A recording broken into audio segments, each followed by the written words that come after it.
जात बानी अकेला घुमा दी तनी हमरो के मेला। कहाँ जात बानी अकेला घुमा दी तनी हमरो के मेला।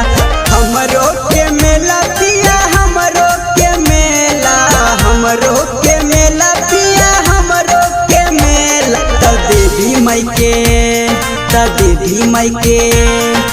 देवी माई के दर्शन करेला घुमा दी तनी हमरो के मेला। देवी माई के दर्शन करेला घुमा दी तनी हमरो के मेला।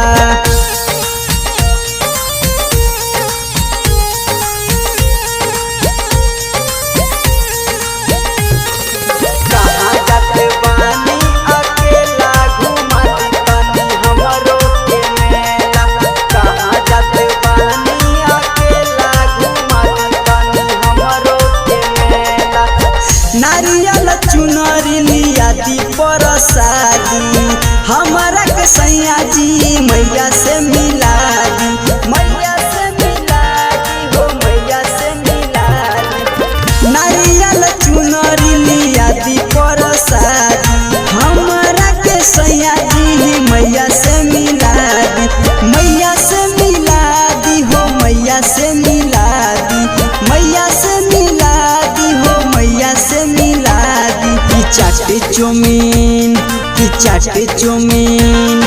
चाटे चौमीन खाई जाके ठेला घुमा दी तनी हमरो के मेला।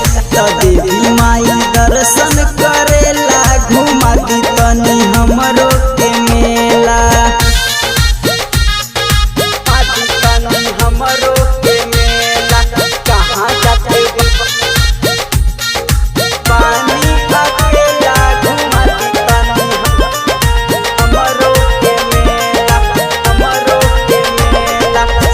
जातर गोतिनी भसुर जी के साथ या चल बिहारी मन हमरो बाटे, मन हमरो बाटे हो मन हमरो बाटे।